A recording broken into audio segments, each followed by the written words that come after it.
What is up, YouTube, and welcome again to another episode of Behind the Wall, presented by Perky Jerky. I am Pro Bowl 43, along with my Slim Jim Thermite 917 and my Bush Beer Kane Jr. 88.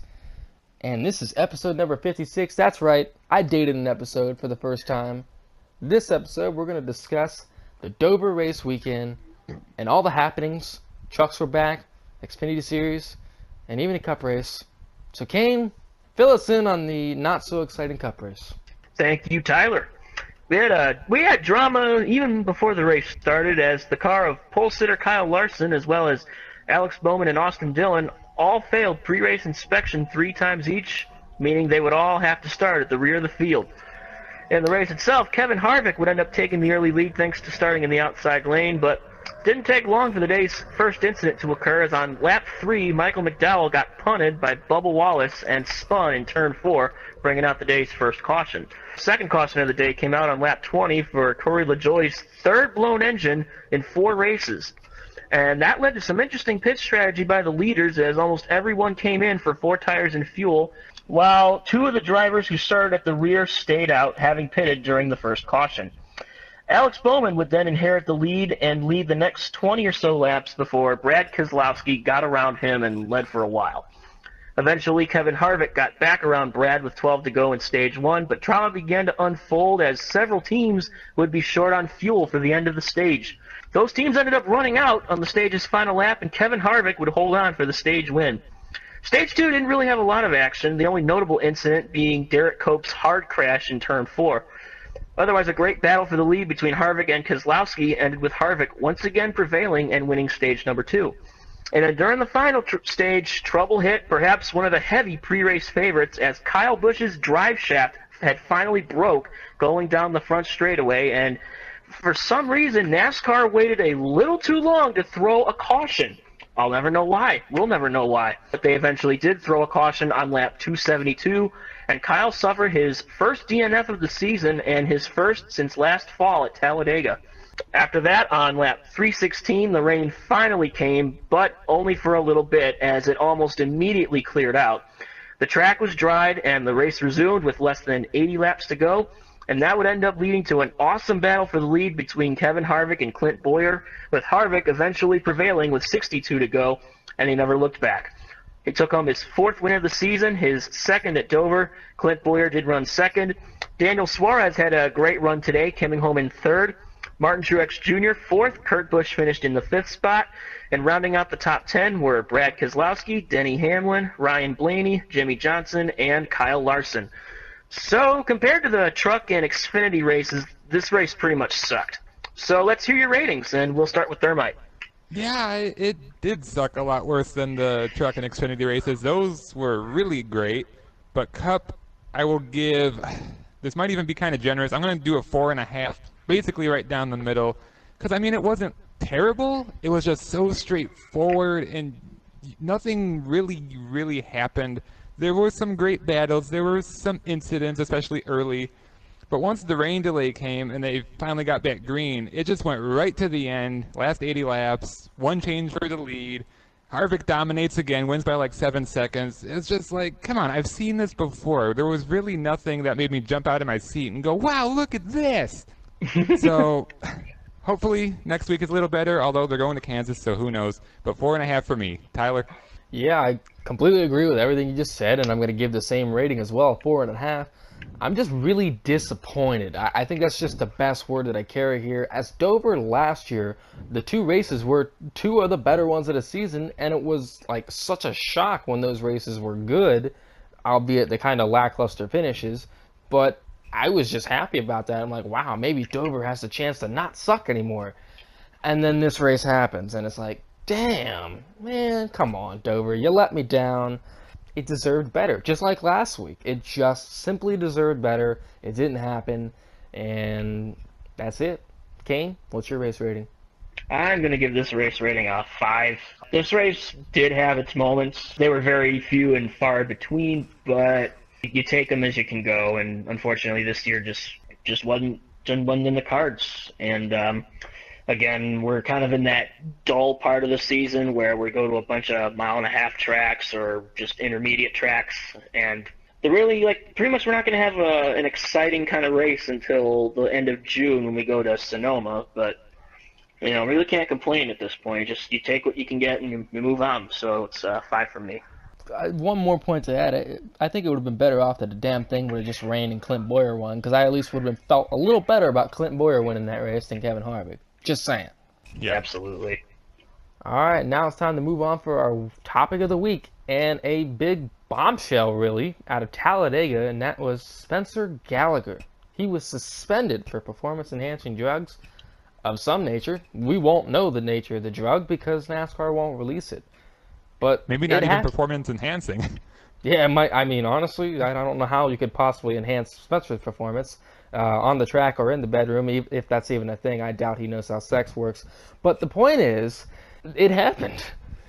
And it was like out of nowhere. Talk about going from the high of winning and then being literally high, which I'm assuming he was, and then brought down to a low, and now he is suspended indefinitely. He's going to go through the road to recovery program, blah, blah, blah. What the hell? I know, like, I'm sticking by my theory, and the Talladega infield just got the best of him.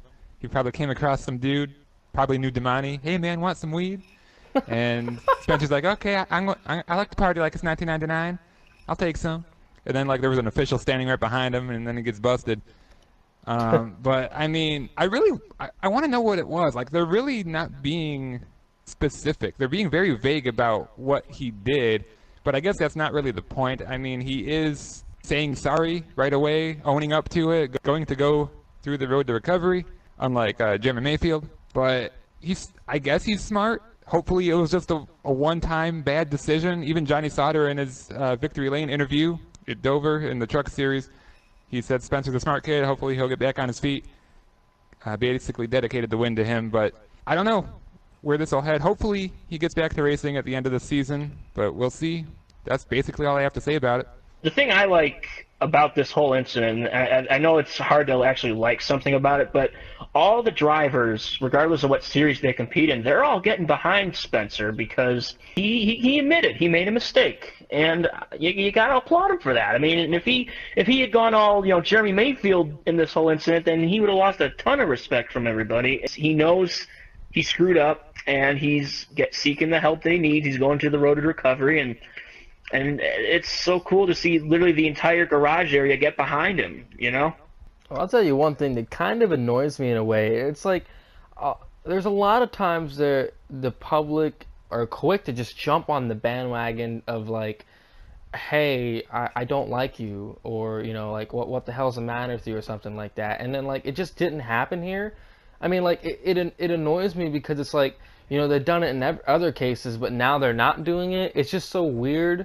At the same time, like that's great for in Spencer's case that it's not happening, and it could be something so minor, and that brings it back to what Nick said. They should just release the damn drug. Like, just what the hell was it? Just say it. Why is it high classified information? It isn't Area 51. Did he smoke a joint, or was it something as simple as a prescription mix-up? I mean, either way, Spencer's bending over and he's taking it up the ass, and he's going to do the program. He's going to bite the bullet. It's just a really weird situation. I think that's what it comes down to. But he'll be back before you know it, and then it'll just be like, oh, that happened, and at a time. Yeah, I mean, I'm assuming and hoping that whatever the incident was, it was like between after his win and like before the next week. So I doubt there was anything going on like as he was racing at Talladega. It must have been like some kind of celebration gone wrong, or like you said, maybe even a prescription mix-up that we didn't even know he was on, or it's probably not that big of a deal, but NASCAR obviously has to be really strict with their drug policy, and unfortunately they caught him. Yeah, pretty much. That sums it up. Sucks to suck, Spencer. The trucks raced in Dover this weekend for the first time in 40 days, and you know damn well what that means. Where did Cody Coughlin finish? Oh man, can you believe it?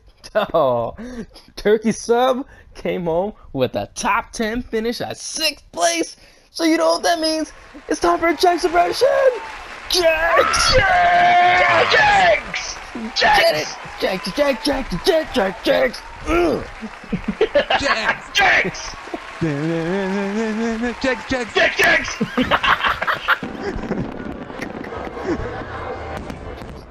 Oh, that was great. Woo. Oh, man, it has been so long, and it's great to be back with Cody Coughlin for no reason at all. But Cody, he started the day in 18th place and came home with 6th. You know, I mean, he had several things happen to him in this race. It wasn't just a straightforward top 10. Hell no, that's not Cody's way. You know, I mean, he had uncontrolled tire penalties. He even got lapped. He got the lucky dog. And you know what that deserves? A premature cigar award. You get a cigar, Cody. We're proud of you. So let's see what Cody had to say. I am really pleased with the outcome of the Jags 200 tonight. That's right, the race is sponsored by Jags. Can't forget that. We fought hard and overcame some adversity to have a great 6th place finish. Our number 2 Jags.com team, led by Jerry Baxter, hung in there and we've been finished strong. We have a great momentum building as we go to Kansas, and I'm looking forward to the weeks to come. It was also great having the Jags employees and fans at the track to support. I needed to give them a good result. Well, we're surprised that you did. Oh, Cody, great job, though. I mean, that's just your classic top 10, you know? You don't have top 10 speed, you luck your way into it, a little bit of attrition, and there you are. Top 10! But we're proud of you either way, so Jags! Jags! 200. Jags? I mean, it was almost like fate wanted Cody to get a top 10. I mean, it's the Jags 200. His sister is the Grand Marshal. I mean, fate wanted him to get it, you know? Fate did want him to get it. I mean, we already know that Fate is a Cody Coughlin fan because Cody needs all the fans he can get. Just saying. Yep, damn straight. Jesus takes the Jags. That's right. Good one. Cody's having a movie cameo at some point late in the season. He's going to play Burly Biker number 2. Burly Biker number. Alrighty then. I mean, I can see it. Like, just imagine him in a cowboy hat and some like assless chaps or something. And I'm here to party, bitches. I can't think about that at all. I said it, but I still can't think about that. That to me is not a realistic scenario. My God, this segment is stupid, but we have so much fun with it. We're gonna move on. Well, more Jags for the road. Jags. Jags. Jags! Well, as always, it's time for the awards. Hey, Kane, do you have a boner? I do have a boner this week, and it goes to the pride of Coastal Carolina University, Brandon Brown, because he left the pit stall before the tire was on. It fell right off right there in the fucking pit box. Hell, even before it came on, he's like, he asked if he could go, and he's like, no, don't go. He's like, oh, I'm going to go anyways, and he just did. Now, what do you do next? Floor it? Yes. No, don't floor it. Floor it? No, don't floor it. Okay, floor it! Oh, Brandon, you dumbass. You're running last anyways. What's the urgency? Yeah, really. I mean, you're driving for Mario Gosling. I mean, you really think you have a shot at winning? He really blew that one. Yeah, he did. Anyways. The next award is Day from Hell. It goes to Ty Majeski, the Xfinity Series. My goodness, this kid has run a handful of races or whatever this season, and I swear every time he's just getting whacked or some mechanical problem or just something. Like, and this one was probably the worst one, as he stayed out one time. Not sure why they put him in that position. That would have been the first time he's ever led the field to the green on a restart, and ended up losing 4th gear and damn near wrecked right there. But they had to go behind the wall. That just, ended his day. But they got it back out, just to run some laps, and later in the going, he just got ran the hell over. Like, I think it was Ryan Reed who punted him in the ass, spun him out, and clobbered into somebody else, I think. Oh my lord. I mean, he had an absolute day from hell and finished 34th. His run with Roush Racing thus far has not been very good, and he's got to find a way to shake this bad luck, because his ass will get canned. Next award. We go from Day from Hell to Engines from Hell! And that goes to Corey LaJoy. Man, Engines must not like him. And I'm sure he doesn't like Engines much either right now. He lost 2 motors this weekend alone, and blew up 3 times in his last 4 races. That is insane, and it can't be good for that little team's budget. Who knows if they'll even be back next week, but man, I mean, I don't know if it's something he's doing or something the team's doing. I'm sure it's more on the team's side, but that is quite the bad luck. Sucks to suck, Corey. At least you're not crashing. Next award. The next award is Hit the Pace Car! And that goes to Tyler Reddick, Austin Cindric, and Ryan Reed. They hit so much shit this weekend in the Xfinity race. It's a wonder the pace car didn't get whacked. I mean, I'm amazed Tyler Reddick came back and finished 5th after starting at the rear of the field. That one's pretty impressive, but damn. Fucking Cindric, he had to go and dump John Hunter's ass in turn 3 for no reason whatsoever. What the hell were you thinking, Austin? Seriously. And then, Ryan Reed. I mean, I don't know why Roush keeps him around. I guess it's all that diabetes money that he keeps getting. Yeah, get your insulin shot, Ryan. I don't know what to say, man. You guys can do better than that. Seriously, come on. Next award. The next award is the Train Jockey Award! And it goes once again to NASCAR. Oh my goodness, during the truck race, Jesse Little, who had an absolutely terrific run, hell, top 3. He even led the thing for a little bit. And then on the last pit stop of the day, under yellow, he pits outside the box. His tires on the right side are on the line. Okay, if you have to give him a penalty, make him start at the rear. But no. They gave him a 1-lap penalty for that. Are you kidding me? I was so spitting angry at this. And it's just like, why? Why is it that severe to warrant 1 lap? He came back from it, but that totally ruined his chance to win. Just ridiculous, NASCAR. Yeah, he took the blame. I saw it on Twitter. He didn't want to be the asshole and say something about it, but that's fine. You don't have to. I'll do it. That was bullshit. NASCAR, you must be freaking crazy. Next award. All right, it's time for the cigars. And we got a bunch. A lot of good stories here in the trucks and Xfinity races. David Gilliland finished 4th. He battled hard with his son Todd and beat him after Todd had a battery issue, so you get a cigar, David. Harrison Burton finished 5th. He gets a cigar. Joe Nemechek finished 7th. Another NASCAR daddy. And Jesse Little finished 9th after that BS penalty. Great job for that little team. I know he was looking forward to that race, so at least he got a top 10 out of that. Kane, finish off the cigars, please. All right, we continue into the Xfinity Series.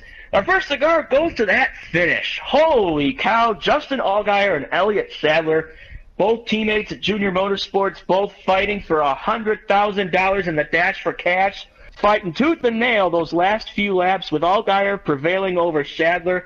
I mean, hell, the final lap alone, Sadler got to the inside of Allgaier, and they were touching, and they nearly wrecked each other coming out of 4. Holy crap! I mean, I was worried Junior was going to drop little baby Isla Rose Earnhardt there. I didn't. I'm the happiest man in the world. The best week ever. So, yeah, that's right, goddammit. So, yeah, you both get cigars, and as well as that finish. Great job, you two.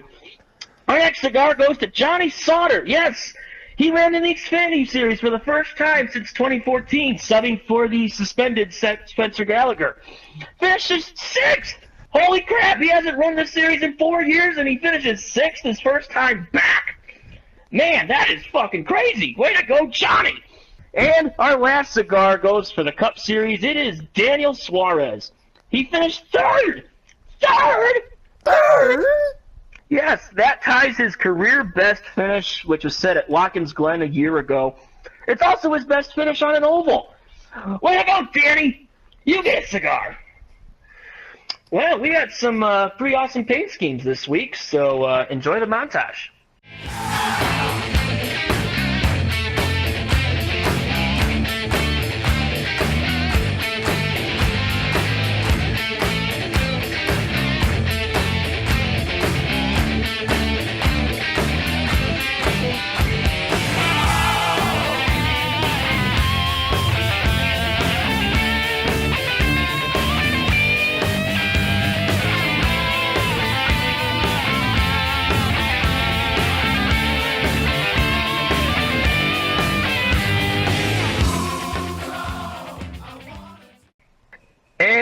as always, we had some shitty paint schemes. It's a common thing this year, 2018. It's the year of the shitty paint scheme. So, Tyler, what's our first one? Yes, the first one is more of a dishonorable mention, and that is Casey Kane's Ollie's Bargain Outlet Chevrolet. I'm not sold on this car. My initial look at it was like, oh, that looks kind of cool, and then I looked at it a few more times, stared at it for a few minutes, and I'm like, they tried a little too hard in this car. It's just weird. Like, the lines are thin at the top, and then they tried to get a little creative down there at the left and right front tires, and I'm just like, what are you doing? Like, you're just getting unnecessarily larger there, and just like a weird thingy on the hood too. It's just like, no. I'm sorry, it's a swing and a miss. It really is. I mean, I usually like the Ollie's Bargain Outlet cars, even though they're super simple. Like, I remember Kenseth's car, and I'll even go a little further back. Aaron Fike had a real cool car. I always loved that 43 in the Busch Series back in like 2004. That car worked. It had a nice little number font. And I always liked the Ollie's text and whatnot. And the number colors are decent on this car, but it's just not quite good. They're on a little bit of a downturn right now, the 95 team. So let's get back to the Procore cars. Those are good. Yeah, and just to add, I'd rather that Ollie's car looks way better on Casey's Sprint car, because that's where the sponsorship actually came from. So leave it there, Casey, please. Moving on, here's our first bad paint scheme. It's Justin Allgaier's race-winning Site 1 Supply Chevrolet. What the hell? Okay, so there's a green stripe with a little bit of texture in it, and that's literally it. And what's it supposed to be? Is Brant car with primarily black paint scheme with a green stripe down the side instead of an orange with a black one? I mean, what the hell?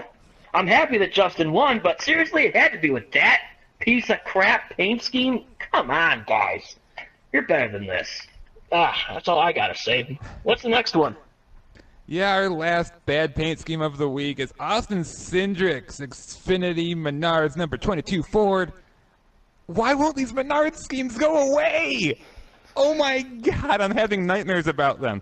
First, Blaney couldn't make up his mind on which color scheme he wanted to use for the number and the text, and then Paul Menard's got to use his with the red Menards text. And just when you thought they were done, now they bring it to the friggin' Xfinity series. Man, in the 1 week, Austin Cindric couldn't just throw it into the wall. It finished in one piece. God dang it. Damn it. It's blindingly awkward, kind of neon, stupid yellow with the white 22. They couldn't even have the red number. And they have to have their Menards products on the front, and they have Richmond. Richmond! Richmond! Not to mention the yellow wheels, which we didn't even really talk about this before, but even if you put the white wheels on it, would have at least saved it somewhat. But no, they gotta use the yellow for everything! And it just really... I'm so pissed. I mean, like, that's the color yellow that my piss is going to be in the ficus of their office. Yes. That's the color. Like, that's what you'd call the color. It's piss yellow. It's piss yellow. It is. But yes, that was a great reference. Nick, thank you for bringing out the ficus thing. They deserve it. It's done. I'm done with them. I'm done with the Penske shit. I mean, they even did it in Cup again this week. They did the same thing. White numbers on the car. I'm done. I'm just done. Penske, figure out something different. Or don't. And then I'm just going to hope your cars take a nosedive into the damn wall. Just because of the paint schemes. Ugh. Get the hell off my screen. Bye! Alright, now it's time to recap the fantasy results and picks from Dover. Nick comes home with the victory. That's picking Martin Truex Jr., who finished 4th and got him 37 points. Damani comes in 2nd after picking Denny Hamlin, who finished 7th and got 30 points. I picked Kyle Larson, who finished 10th and got 27 points. And Kane, Mr. Jinx, picked Kyle Busch, who finished 35th and got 19 points. So, it's been a little while since we recapped the points, so now let's take a look at the overall. I currently lead the way with 435 points.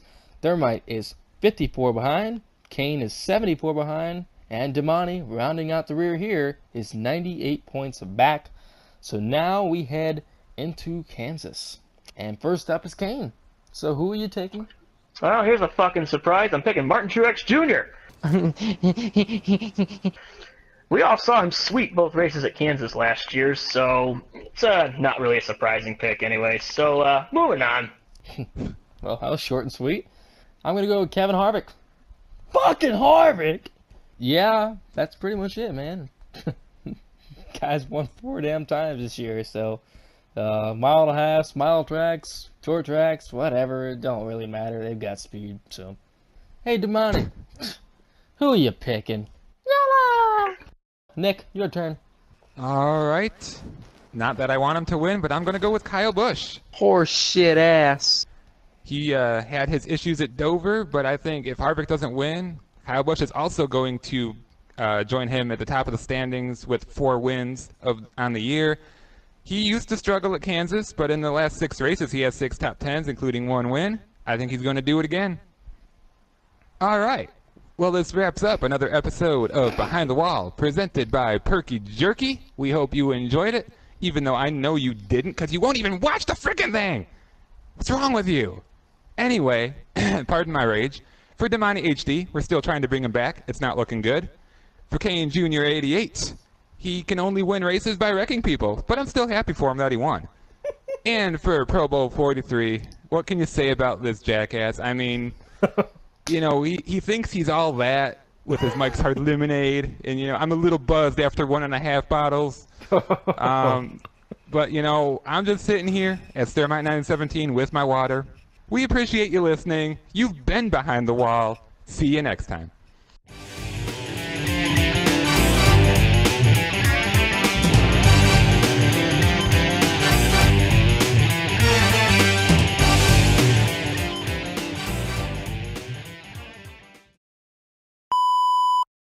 What is up, YouTube? Muffin. God damn it. Did you say muffin? Muffin. I don't know if I said muffin. I like blueberry kind, but what a bottle chop. Not even 10 seconds in. All right, we go to Dave from we go. I'll do that for you, Jesse. That was bullshit. What the hell was that? Anybody else hear that? I didn't really hear anything, but it was probably Kane. All right, well then. I didn't hear anything either. Never mind. It was just on my end, but that was weird. I heard it.